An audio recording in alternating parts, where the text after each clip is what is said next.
eu corro o risco de cometer alguns equívocos, por exemplo, na avaliação. No modelo passado, que ainda está em vigor, às vezes a gente ia analisar instrumentos de avaliação, o professor não trabalhava com chave de correção, então ele não conseguia identificar quais as habilidades que ele queria avaliar. E repetia numa prova, às vezes ele se preocupava muito com a quantidade de questões. Então eu colocava 10 questões e tinha 5 questões para avaliar a mesma habilidade. E eu não conseguia nem identificar se aquela habilidade ela tinha um grau de complexidade baixo, médio ou alto, porque a metodologia TRI traz isso, né? Dentro da escola a gente organiza diferente, mas traz muito essa base. Eu não conseguia identificar e às vezes colocava habilidades para ser avaliadas as mais complexas. O aluno que se ferrava. Então colocava muito baixo, não conseguia, os meninos tiravam notar equilíbrio. Essa falta de equilíbrio, ela comprometia isso, né, os resultados. E aí, hoje, eu preciso me apropriar. E dentro do planejamento estratégico, do meu plano de trabalho, eu preciso identificar e mapear. Pega aquelas canetinhas mesmo. Não gosto muito dessas questões burocráticas em educação, não. Quer ver uma coisa que me deixa invocada? São essas coisas com essas enormes justificativas, enorme referencial teórico, enorme não sei o quê. E a gente vai para a prática, a gente não consegue praticar. Quando a gente chegou lá na prática, a gente cansou tanto de ler aquilo que a gente não conseguiu compreender direito. Eu trouxe um modelo de projeto aí de vida para vocês. Vai lá, coloca lá e vai praticando e vai mapeando. Mapeia aquilo, o que são as mais complexas, o que são as menos complexas, está lá no referencial, no material. Quem não gosta de ler no curso de matemática vai precisar ler, né?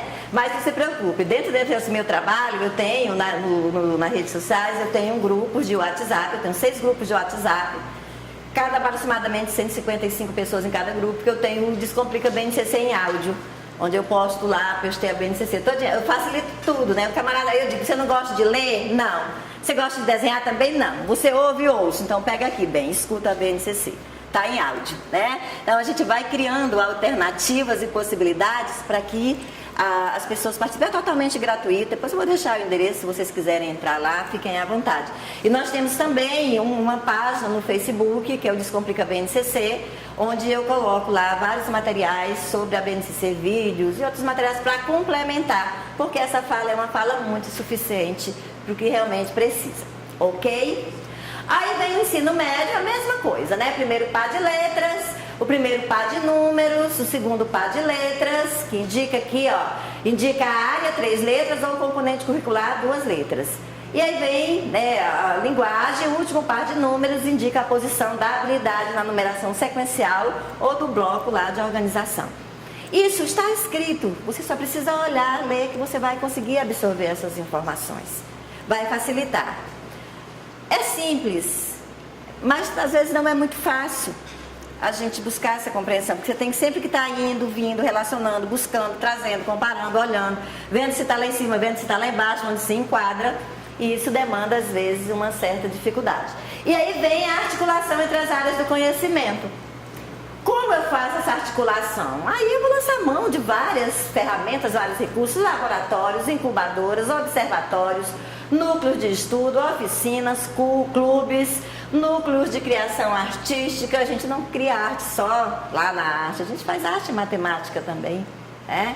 E muita arte. Hoje nós temos aí a questão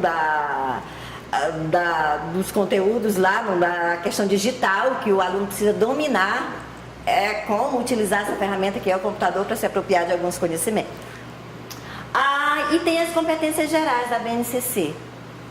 A competência, o que é e para que essa competência ela vem. A competência 1, conhecimento. O que é? Valorizar e utilizar os conhecimentos historicamente construídos sobre o mundo físico, social e cultural. Para quê? Para entender e intervir na realidade, colaborando para uma sociedade justa, democrática e inclusiva. A competência 2, pensamento científico, crítico e criativo. Exercitar a curiosidade intelectual, o pensamento e a análise crítica, imaginação e a criatividade. Investigar causas, elaborar e testar hipóteses, problematizar, criar soluções multidisciplinares. É simples, mas não é fácil. Porque se você pegar cada partezinha dessa daqui, vai demandar uma necessidade significativa de estudo. Por isso eu tenho que pensar num plano de formação lá, para a minha equipe que dê conta desses estudos, dê conta dessa compreensão. Preciso garantir que compreenda mesmo. Senso crítico e repertório cultural, valorizar e influir diversas manifestações artísticas, culturais, das locais às mundiais.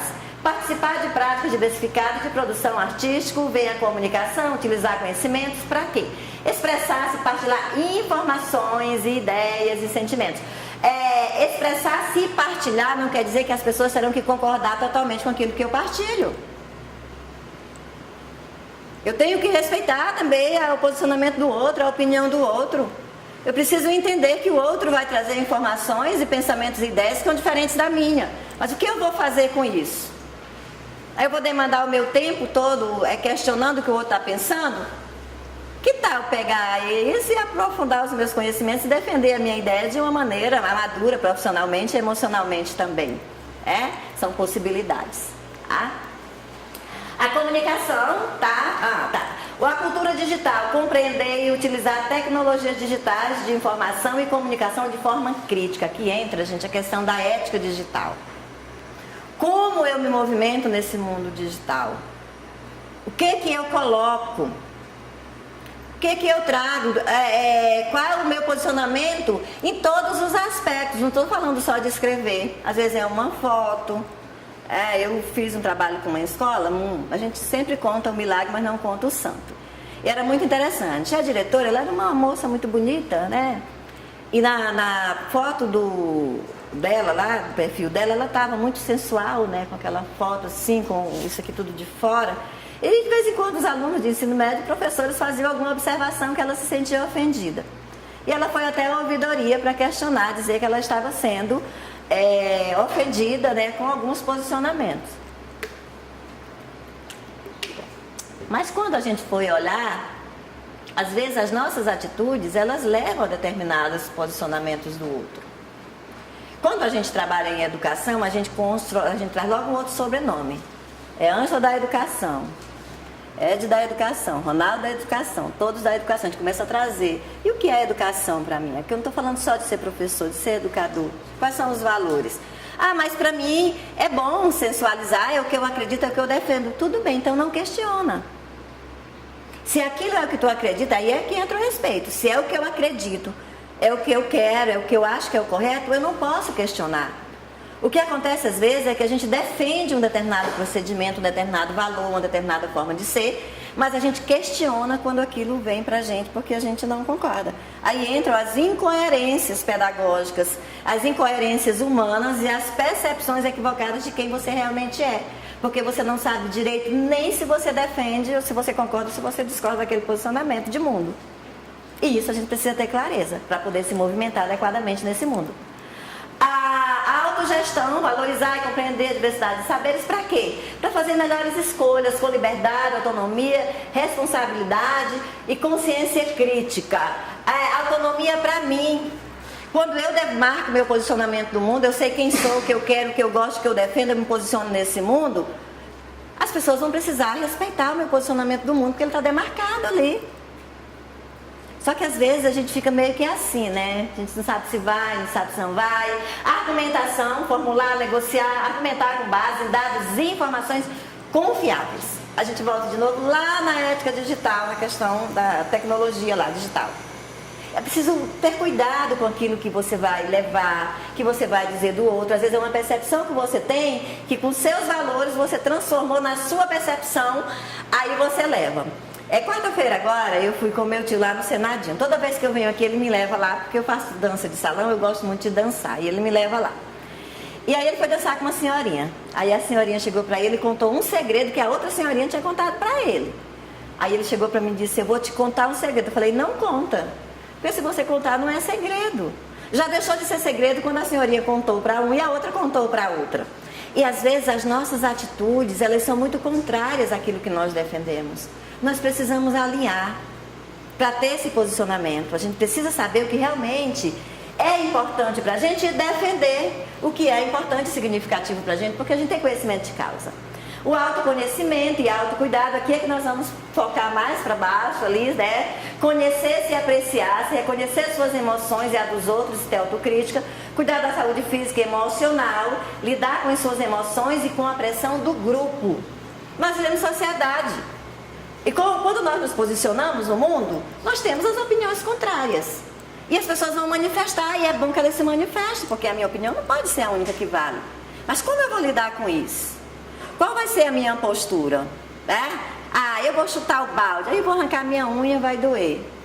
Eu vou me desentender e eu não vou convergir. O diálogo é a melhor forma de apaziguar, mas a melhor forma de você fazer valer aquilo que você acredita é fazendo. É praticando. É dizendo para o outro que é possível através da tua ação. E é muito forte na educação a gente dizer muito e fazer pouco. A gente diz muito e faz pouco. Se vocês tiverem a curiosidade de fazer um levantamento aí de quantos projetos de pesquisa a universidade aqui tem, peguem só nos últimos 5 anos.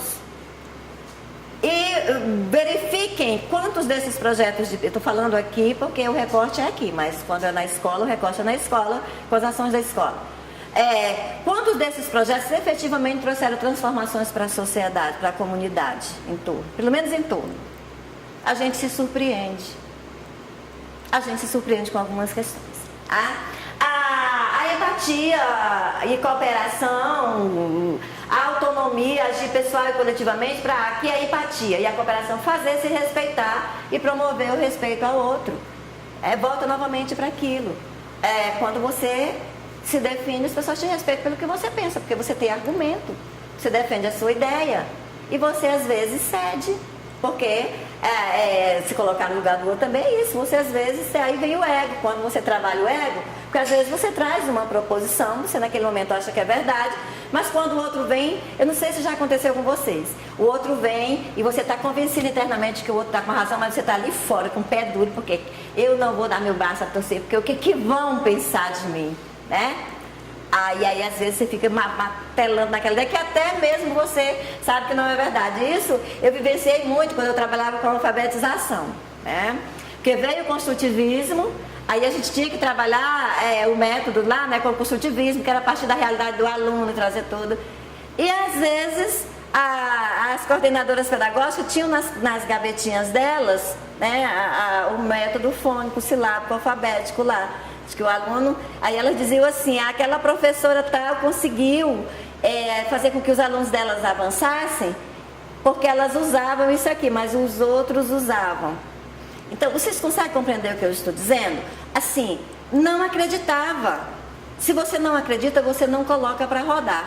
É impossível, não coloca para rodar. Você vai, porque nada daquilo vai te interessar de verdade, porque você não acredita naquilo, completamente. E aí vamos ver aqui a questão da matemática dentro desse ciribolo todo, né, dessa história toda aí. Matemática. Leva em conta que os diferentes campos que compõem a matemática reúnem um conjunto de ideias fundamentais que produzem articulações entre eles. Equivalência, ordem, proporcionalidade, interdependência, representação, variação e aproximação. Essas ideias fundamentais são importantes para o desenvolvimento do pensamento matemático dos alunos e deve se converter em objetos de conhecimento. É aqui que está o nó, essa conversão em objetos de conhecimento. Porque converter em objetos de conhecimento não é fácil. Requer muito estudo, muita criatividade, muito trabalho em equipe, muito olhar do seu olhar, a percepção de que o seu olhar melhora o meu. E muita queda. Porque a gente tenta de um jeito, cai, não deu muito certo, a gente volta, levanta, faz de outro jeito, até que a gente acha um jeito que é o jeito mais adequado. A matemática no ensino fundamental, o que ela traz? 5 unidades temáticas: número, geometria, grandeza, medidas, probabilidade e estatística. 8 competências específicas. Vão lá na BNCC que vocês encontram isso aqui detalhado. Uma das grandes tarefas é essa, o professor colocar o aluno para ler a BNCC. Que lê, certo? Aí você vai pulando aquilo que não te interessa, vai lá naquilo que te interessa, mas tem que ler. E o segundo passo, marcadorzinho de texto para marcar o que tu não compreendeu, para a gente discutir. A gente cria os grupos de estudo. Porque uma coisa também forte que a gente precisa romper é isso, de que a formação continuada ela é a única responsabilidade do espaço aqui ou da escola. Não, é a minha responsabilidade também. Eu sou professor, onde eu vou buscar?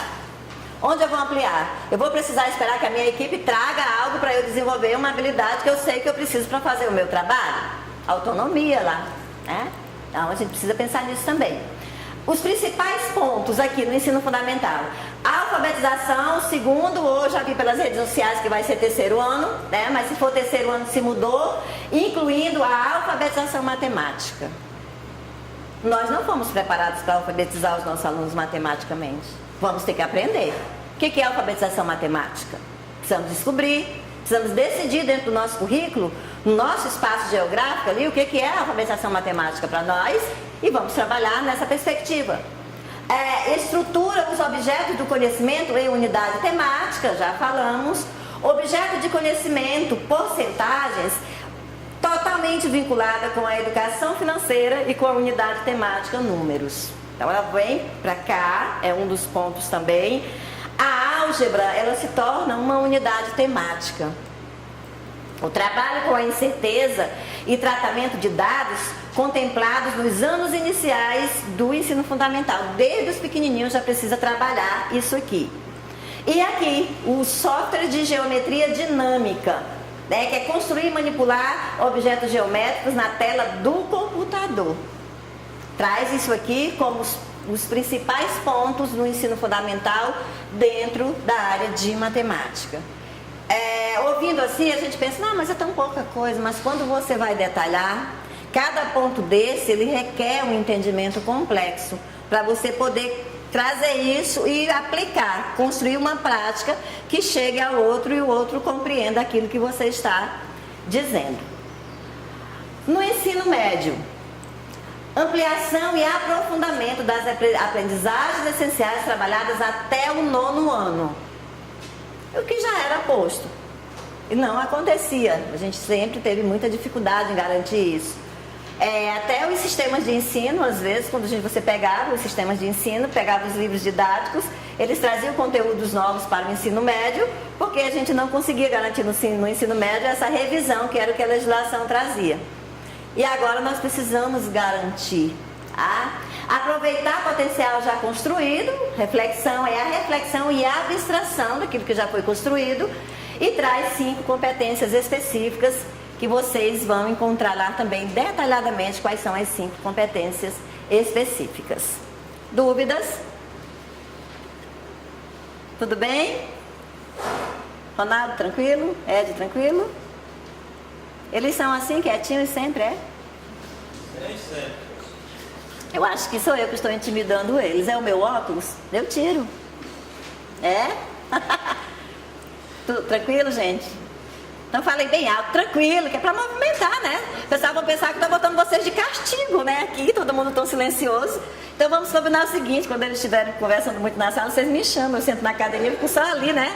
Eles vão ficar bem caladinhos. Mas eles estão fazendo, não estão percebendo, mas veja detalhadamente que há uma movimentação. Aqui no Santo, por exemplo. O celular é terrível, né? Ninguém disse que precisaria estar com o celular na hora que eu perguntei o que precisaria para ter. Eu acredito que estão tirando fotos, né? Mas fiquem à vontade, tirem e eu também vou disponibilizar para vocês, né? Ericksoniana, bacana. Agora nós vamos começar de fato a nossa fala, né? Sobre a questão das competências socioemocionais. Até então foi uma contextualização, trazendo aí o que é a BNCC, essa parte mais técnica. E aqui nós vamos falar sobre construindo a sua casa, né? A primeira grande casa que nós temos para construir somos nós. Como eu vou me construir enquanto pessoa? Que bases eu vou utilizar profissionalmente e pessoalmente para me construir? Nesse diálogo que eu vou fazer com vocês, que eu espero que seja um diálogo e não um monólogo, eu trago o autoconhecimento e o projeto de vida.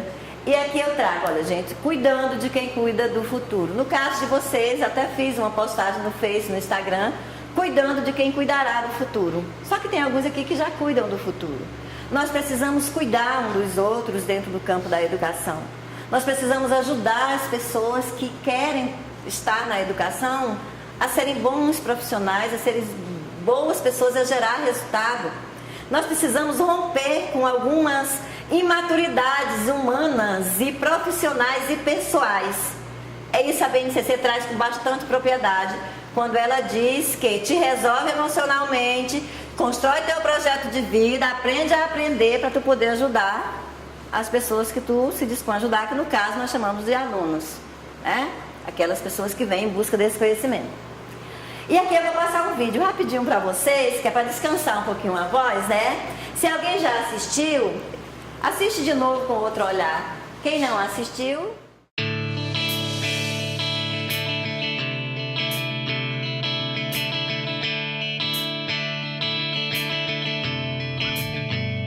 Olá, meu nome é Ricardo Guimarães, eu sou casado com a Lili há 44 anos, tenho 4 filhos, 3 netos, alguns adolescentes, trabalho para grandes empresas, vivendo esse mundo maluco, e eu vou aqui contar para vocês o que a gente está compreendendo sobre o mundo, para talvez ajudar você a tomar boas decisões a respeito da educação que você dá para seus filhos, para sua carreira, trabalho, enfim, com relação ao futuro de todos nós. Olha isso aqui. Esse desenho, ele significa o que está acontecendo com o mundo. Parece um cardiograma, mas não é um cardiograma. Ele mostra que tem um momento que as coisas estavam muito paradas, quase mortas, e começa a acelerar, e passa a ter uma animação, uma vida que não tinha antes. Tudo ficou acelerado. Sabe por quê? Por causa da tecnologia de informação e comunicação. Nessa fase, tinha pouca gente no mundo e a tecnologia de informação e comunicação era muito rudimentar e cara. Telefone fixo no lugar, imagina. Demorava muito para as coisas acontecerem.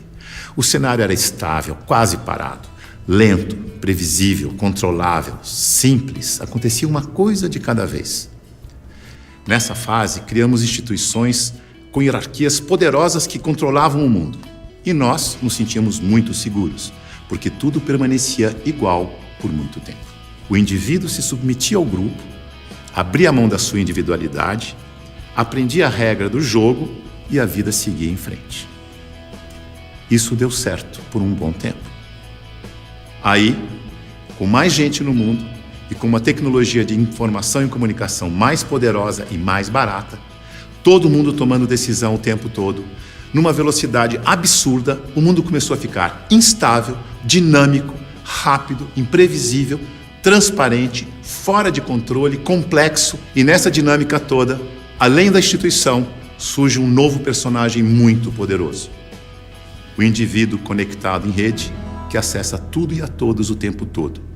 Mobiliza pessoas, trabalha, produz conhecimento sem precisar das estruturas e da permissão das instituições. Aquelas instituições hierárquicas e controladoras estão tendo que aprender a lidar com esse novo cenário, com esse novo indivíduo mais conectado, mais livre, mais móvel, mais bem informado e crítico. O mundo mudou tanto que pessoas de muito sucesso naquele cenário estão tendo muita dificuldade para manter seus negócios e empregos nos dias de hoje. Eu vou contar a história de um executivo muito importante, de uma organização global, poderosa, que estava tendo problemas enormes. Prejuízo, perdendo o mercado em todos os países em que tinha operação. Tinha brigas políticas internas entre departamentos, entre regiões, escândalos públicos, corrupção no financeiro e tudo acontecendo ao mesmo tempo, com toda essa transparência ao vivo e a cores do tempo real. Esse grande executivo viu aquele cenário e disse: eu não dou conta dessa complexidade, dessa velocidade, dessa transparência toda. Eu me demito. Aqui está ele. É o nosso querido Bento. O Bento foi sucedido por um outro executivo, que parece que foi feito sob encomenda para lidar com essa época de tanta inovação, onde o indivíduo tem que ser mais autônomo, mais senhor de si, não se submeter à instituição, mas, pelo contrário, liderar a instituição. Chico aceitou o desafio. Aqui está ele, de um jeito fácil de comparar e ver a diferença entre ele e o Bento. Veja que o Bento está arcado, submetendo ao protocolo e às regras da instituição. O Chico está mais senhor de si. Para ele ajudar a igreja, ele tinha que mudar a igreja. Para mudar a igreja, ele tinha que criticar e propor novas maneiras de fazer as coisas. Porque do jeito que deu certo no passado, não era o jeito que ia dar certo no novo cenário. E ele começou a criticar e a mudar tudo usando o discernimento, o bom senso e os seus valores, que são os mesmos da instituição. A cadeira, por exemplo. Ele pediu uma cadeira mais simples, mais leve, mais prática, que ele mesmo pudesse carregar. A roupa. Uma roupa que fosse fácil de vestir, leve, simples e confortável. O discurso, ele não queria que alguém escrevesse o discurso para ele. Ele mesmo ia fazer o discurso com as palavras dele. E para ele estar sempre atualizado e poder falar à vontade, ele não ia ficar isolado no Palácio do Vaticano, num quarto de 300 metros quadrados. Escolheu morar no Palácio Santa Marta, num quarto de 30 metros quadrados, junto com os outros 400 padres e bispos que viajavam pelo mundo, e ele ia almoçar com esses padres e bispos para poder conversar, trocar ideias e saber o que estava acontecendo no mundo. Mandou tirar o vidro do Papa Móvel para poder falar com o povo. Mudou a política de investimentos do Vaticano para ficar de acordo com as crenças da Igreja.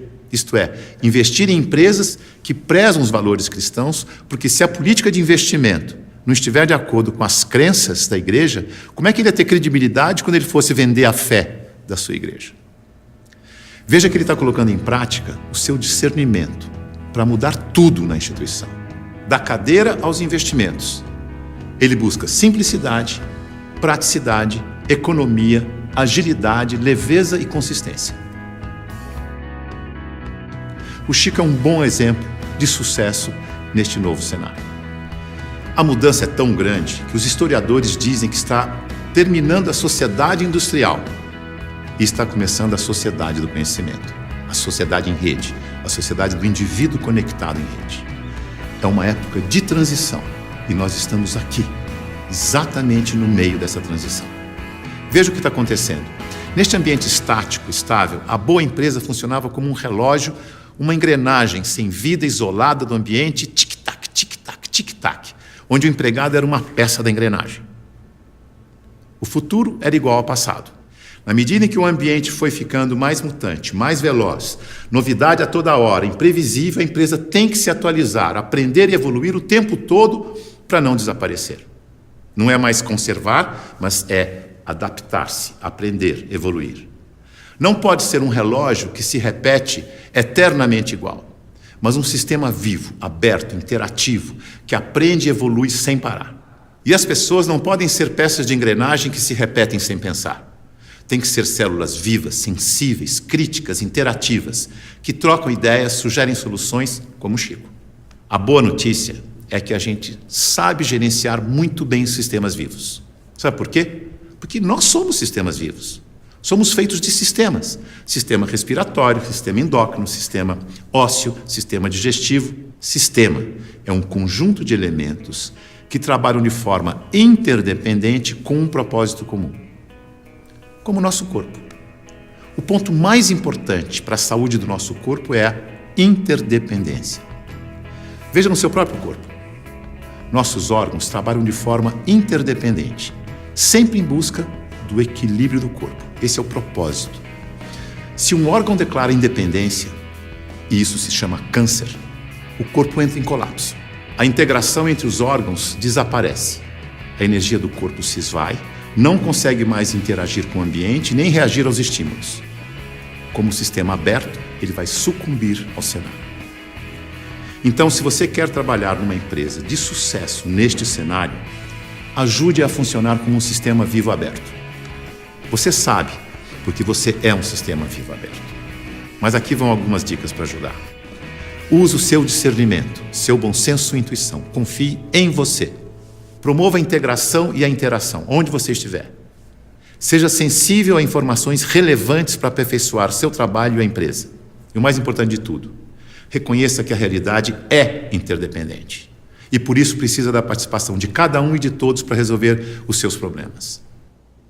Lembre-se, a boa gestão da interdependência garante a boa saúde do seu corpo e da corporação.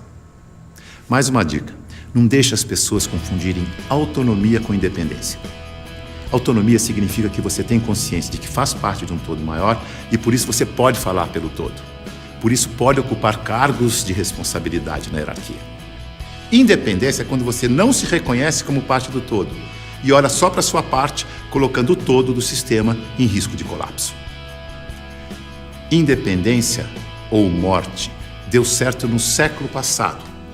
Neste século, o certo é interdependência ou morte. Veja a evolução das relações na empresa e no mercado. No começo, a hierarquia era absoluta.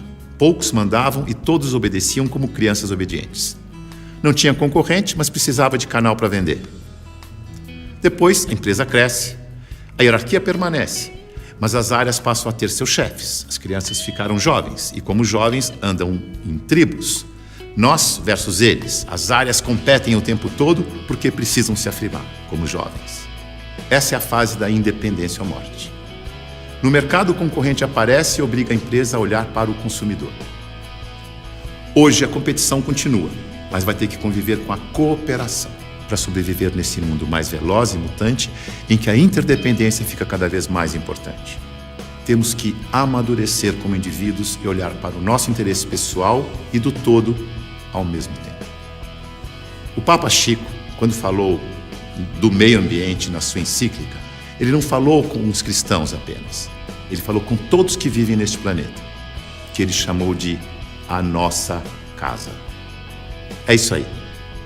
É nós. Junto e misturado. Essa é a real. Esse é o futuro com as pessoas mais valorizadas, mais bem informadas e fazendo melhores escolhas para suas vidas. Boa sorte. Conheciam o vídeo? Todos? Não? Gostaram? Também vai ficar à disposição de vocês, caso vocês queiram assistir depois. Então, esse vídeo, ele traz, muito essa questão aqui, olha. Você se conhece? Para eu trabalhar, para eu pensar em mim enquanto pessoa, eu preciso me conhecer. E isso não é fácil, gente. A falta desse autoconhecimento, ele acarreta tantas situações complexas na nossa vida, que culmina, às vezes, com o que nós estamos vivendo hoje. Hoje nós temos um índice enorme de pessoas que estão se suicidando, crianças. Ontem, lá no estado onde eu moro, eu recebi a triste notícia que 3 jovens, e entre eles uma criança de 13 anos, se suicidou. Hoje nós temos pessoas, crianças, temos jovens, temos adultos, temos pessoas já da melhor idade, como chama, todos se suicidando. Por que nós não estamos assim, gostando de viver nesse mundo tão maravilhoso? O que acontece? Então, essa falta de conhecimento, e aí fica, com base nisso, nós vamos falar um pouco aqui sobre identificando o caos, as emoções tóxicas, as necessidades básicas e a ponte ao futuro. A neurociência, a biologia também diz que o nosso cérebro, até o 3º ano de idade, ele já está totalmente formado, no tamanho, ele não aumenta nem diminui. Porém, cada parte dessa aqui, ela se desenvolve em tempos diferentes. E a parte que se desenvolve que demora mais para se desenvolver, é a parte da autoestima e a parte, essa parte das emoções. Quando nós somos adolescentes, nós somos verdadeiros monstrinhos, a maioria. E quem tem filhos sabe disso, Nós somos o dono do mundo, todo mundo está contra nós, nada sério, nós somos os donos da verdade, só nós sabemos, ninguém nos ouve, ninguém nos ama, ninguém nos quer, ninguém nos chama de meu amor, e vai virando aquela confusão, Eu lembro que a gente sempre tem um filho que é aquele, que traz mais a gente para o mundo da maternidade, que disse assim, você veio para ser mãe, é comigo, Então eu tinha um que ele chegava para mim e dizia, um dia ele disse assim, você é a assassina do Love, porque eu não queria que ele namorasse, muito jovem. Aí outro dia ele chegou e disse assim pra mim, eu não pedi pra ser seu filho.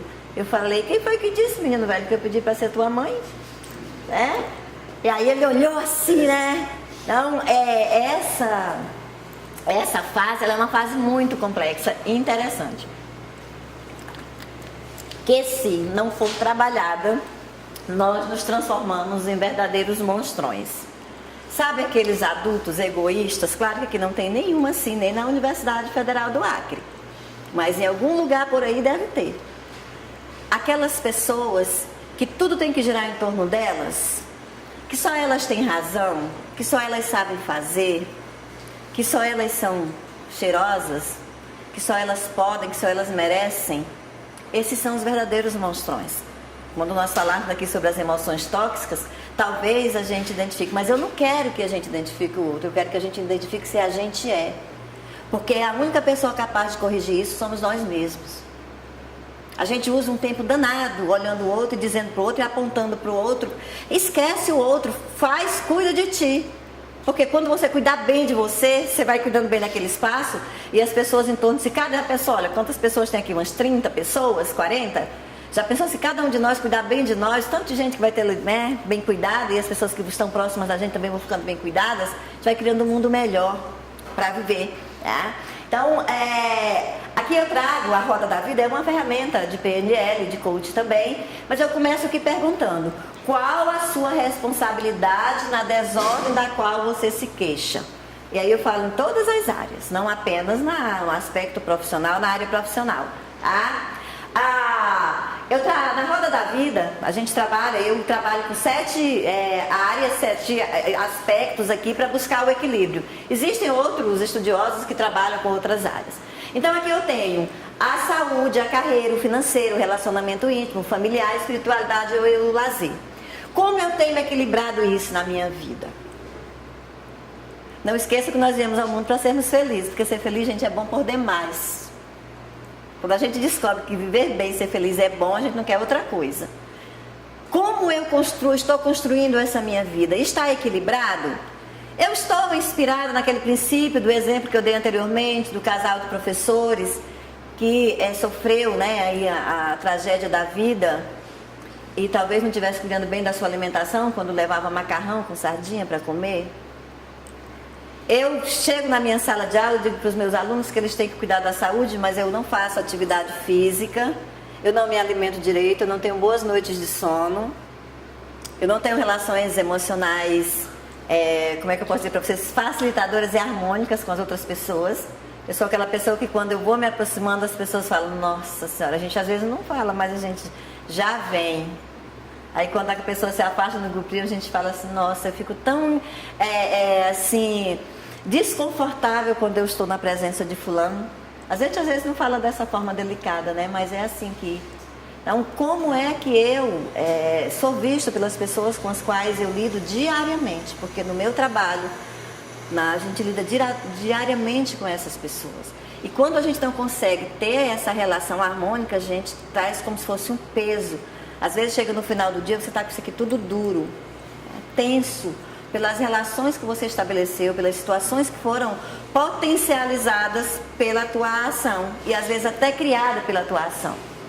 A carreira, é a carreira que eu quis. Quando eu trabalhei aqui, né, dei aula os meninos da matemática, eu fui para lá, acho que era com a didática, era currículo, não me recordo. E aí muitos deles diziam que estavam fazendo o curso de matemática, mas eles não queriam ser professores de matemática, eles queriam passar em concurso público para outras áreas, as engenharias, alguma coisa aí, né? E aí eu fiquei pensando, nossa, 4 anos, eu estou trazendo o exemplo de vocês, mas em outras, né, áreas também. Nossa, como eu fico 4 anos doando 4 anos do meu tempo para uma coisa que não vai surtir efeito. Para mim, pessoalmente, enquanto pessoa. A mesma coisa acontece com as especializações. Eu trabalhando com um grupo de professores, e aí eu perguntava, mas você era pedagoga, você está fazendo especialização em quê? Em assistência social. Ah, que legal. Você é professora de quê? Da educação infantil. Não seria mais adequado você se especializar em educação infantil, se é isso mesmo que você quer fazer na vida, para ser o seu melhor produto profissionalmente? Ah, não, mas eu preciso dos 15% para poder aumentar um pouco o meu salário. E a gente sabe que funciona, às vezes, assim. Quando isso acontece, o que nós estamos fazendo? Nós estamos boicotando a nossa qualidade de vida.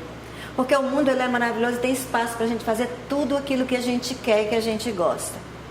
Porque não há demarcação do mundo, esse pedaço do mundo aqui é teu. Isso aqui você só pode vir até aqui. Nada disso, o mundo é nosso. Nós podemos fazer e nos posicionarmos no mundo, ocuparmos qualquer lugar do mundo que nós quisermos. Quando eu era menina para adolescente, a primeira vez que eu vi a televisão, eu ficava olhando para aquelas atrizes. Nossa, gente, eu ficava encantada, dizendo, nossa, mas coisa maravilhosa. Eu queria tanto, né, aparecer nessa televisão. Mas era algo tão distante da minha vida. Naquele momento eu não tinha a percepção que eu tenho hoje, era tão distante, que era na categoria do impossível. Hoje, lá no estado em que eu moro, eu tenho um quadro na televisão todo sábado. Eu vou lá falar sobre educação, escrevo para uma coluna de jornal. Pela minha história de vida, era impossível isso acontecer. Mas pela realidade da vida, não é impossível. Todos nós somos capazes de fazermos o que nós quisermos, se nós acreditarmos e nos prepararmos e nos organizarmos para isso. Aí tem o relacionamento íntimo, familiar e tal. Um carro, para ele rodar, ele precisa ter equilíbrio lá no seu pneu, lá, senão ele para, não é assim que funciona? A nossa vida também. A nossa vida também. Nós somos inspiradores de pessoas. Os nossos alunos, eles se inspiram na gente de um jeito ou de outro. E quando a gente é um professor terrível, deplorável emocionalmente, nós temos alunos que se inspiram nisso e começam a se construir profissionalmente como professores deploráveis emocionalmente e vão criando uma cadeia. Eu lembro que eu tinha um professor que ele ficava muito feliz em dizer que os alunos colecionavam 0. Não eram pérolas, eram 0. Passado alguns anos eu encontro com um colega e ele com o mesmo discurso com os alunos dele. Eu falei, nossa, que interessante, né? Como nós nos inspiramos. Por isso nós temos que ter cuidado, porque nós somos a referência para as escolhas. Mesmo aqui, tem muito jovem aqui que já acredita, não, tá certo, não sei o quê. Quando você menos percebe, você está fazendo igualzinho aquilo que o professor fez. Porque às vezes você diz que não concorda, mas aqui você concordou com aquilo e aí você começa a trazer aquilo para a sua vida. Esse exemplo ele é muito claro quando a gente muda de uma região para outra. Sem querer a gente começa já a falar da mesma forma, né? A fala da gente começa a se assimilar, se adequar à região onde nós estamos. E nessa relação com o professor é a mesma coisa, por isso cuidado. Define, né, o que realmente você quer se construir enquanto professor, enquanto educador. Aqui, olha, define o mapa dos seus sonhos. Nós sonhamos muito, o tempo todo, só que os nossos sonhos são assim, olha, muito misturados. Profissionalmente, pessoalmente, tudo mais, né? Eu converso com muitas meninas, né? E aí teve uma que dizia o seguinte, eu não sei, eu penso tantas coisas, mas eu não consigo fazer nada chegar no final. E aí nós fomos agrupar, você precisa agrupar dentro desse seu pensamento o que é no campo pessoal e você volta aqui na roda da vida, ó. Mapeia a tua vida. Pega aqui de 1 a 10, se a tua saúde ela não está muito boa, vai lá e pinta. Pega aquela canetinha, pinta de vermelho. Mas como realmente está, não é como você gostaria que tivesse. E aí depois você olha, a nossa mente ela é muito visual, aquilo que a gente enxerga, a gente assusta. Eu quando fui fazer a primeira vez a roda, fui identificar o caos da minha vida, eu não acreditava no que eu via. Eu acho que eu fiz umas 6, 7 vezes, para poder me convencer que realmente a minha vida precisava mudar algumas coisas, porque tinha alguns desequilíbrios que precisavam ser alinhados. Vale a pena fazer, faz isso, aí você cola lá na sua geladeira. Escolhe 3 dessas áreas que estão em situações mais difíceis e tenta harmonizar. E você pode usar a roda da vida para a questão profissional. Imagina que ao invés de saúde você coloca horário de estudo, você coloca, traz aí para o lado profissional e aí vê como é que está essa organização aí. Facilita bastante e busca esse equilíbrio. E vai lá, mapeia os teus sonhos e categoriza e define as prioridades. A gente, às vezes, tem mania de querer abarcar o mundo com as pernas, né? Porque a gente acha que é assim, super poderoso. Eu sempre digo que nós somos maravilhosas, mas não somos as mulheres, Mulher Maravilha, né? As meninas. Então, quando você segmenta, e aí você vem para as metas, você define as suas metas a curto, médio e longo prazo. Se você fizer lá a análise da roda da sua vida, você definiu os seus sonhos profissionais, pessoais, sei lá, tudo mais. Aí você vem para as metas. Você vai definir aí, sei lá, 3 metas a cada 6 meses para você alcançar, para você trabalhar. Imagina num espaço de 5 anos onde você estará. Agora imagina também no espaço de 5 anos onde você estará se você não projetar nada disso para você. Se você construir a sua casa, lá construindo a casa, no início tinha lá em cima, assim de qualquer jeito. Imagina que você comprou um terreno, aí bacana, um terreno no bairro que você queria. Aí você chega para ele e diz assim, que legal, você conseguiu o terreno, vai construir sua casa? Vou. Que cor vai ser a janela da sua casa? Eu ainda não sei. Ela vai ser, vou fazendo aí, ela vai ser de 1 andar ou 2 andares. Não, vou fazendo aí, eu vou decidindo. E a cor das paredes? Também não sei. E o piso vai ser assim, ou vai ser de madeira? Também não sei. Como eu for construindo aí, imagina o tipo de casa que você vai ter. A mesma coisa é com você. Aí, deixa a vida me levar, né? Vamos ver aqui como é que dá aqui. Eu vou daqui, vou daquela, vou organizando, vou fazendo. Quando você chega lá, num determinado momento da sua vida, você olha para trás e pensa e sente. Nossa, o que foi que eu fiz e como será daqui para frente? Porque nós estamos num país que a expectativa de vida aumentou bastante. Nós vamos ficar bem velhinhos aí, todos olhando um para o outro. O que nós vamos fazer nessa velhice? Incomodar os outros, sofrer, deprimir? Vamos fazer parte das pessoas que têm um grupo grande de emoções tóxicas? Aquelas pessoas que veem medo, veem perigo em tudo? Quem seremos nós nesse espaço? A solidão, ela traz muito isso. Estudos mostram que a solidão é uma das causas maiores de suicídio, vinculada totalmente à depressão. Porque as pessoas durante a sua vida toda, elas escolheram ficarem solitárias no final. Mas elas não compreenderam que a solidão talvez não fosse a melhor escolha para si. Porque elas não se conheciam, elas não tinham esse discernimento, essa clareza de fato. Essas emoções aqui, todas nós sentimos. Culpa, irritação, frustração, apego, insatisfação, inveja, ciúme. E às vezes elas vêm assim de uma forma muito sutil. Imagina que a gente está no local de trabalho, chega um funcionário novo, e aí a gente vai dar atenção para acolher aquele funcionário que chegou. Aí o colega passa do lado e diz assim, agora você só tem olhos para o fulano de tal, né? Aí diz assim, não, mas eu estou brincando. Não está não, está com ciúme mesmo. A pessoa está com ciúme, faz parte dessas emoções que às vezes nós não conseguimos identificar com propriedade como elas se manifestam em nós.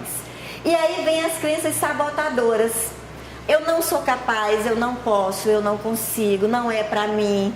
O mundo é nosso, nós podemos ocupar neste mundo todo e qualquer lugar que nós quisermos. Não tem demarcação para posicionamento pessoal e para a construção da tua base através dos teus sonhos, das tuas escolhas pessoais.